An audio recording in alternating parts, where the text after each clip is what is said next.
सद्गुरुनाथ महाराज की जय।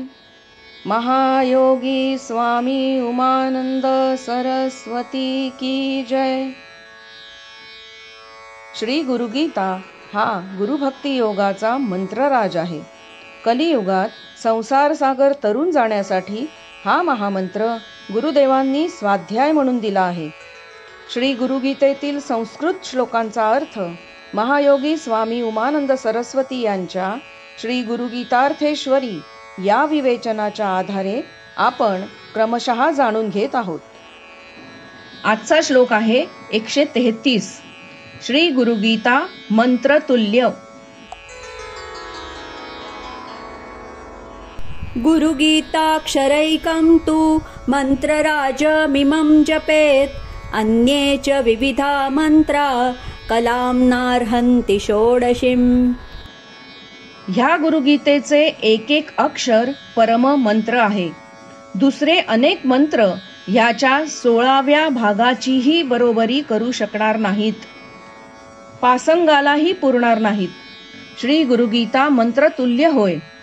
श्री गुरुगीता पठणात सर्व मंत्र जप आपोआप सामावला जातो. श्री गुरुगीता अतिप्रभावी, सामर्थ्यशाली, महत्तम मंत्र होय.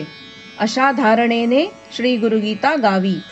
आजच्या धावपळीच्या जीवनात वेळ लागणाऱ्या कोणत्याच साधनांना, तपश्चर्यांना सांप्रतचा काळ अनुकूल नाही.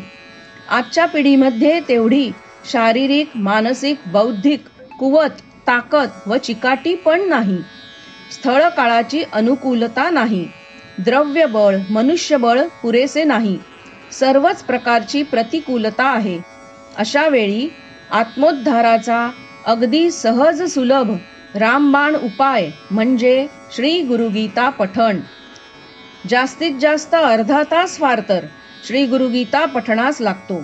पाठ झाल्यावर, अर्थ समजून म्हणता येऊ लागल्यावर श्रवण, मनन, ध्यान तिन्ही गोष्टी पठणात अंतर्भूत होतात. 20व्या शतकाची अखेर म्हणजे शेपटीचा तडाखाच आहे जणू. शेपटीचा वार व मार जास्त जोराचा बसतो.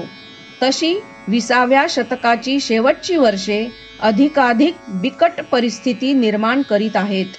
त्यातून सही सलामत पार होण्यास श्री गुरुगीतेसारखा सर्व सामर्थ्यशाली मंत्र जपणे हाच तरणोपाय. गुरु हीच नौका, गुरुभक्ती हेच एकमेव साधन. सद्गुरुनाथ महाराज की जय.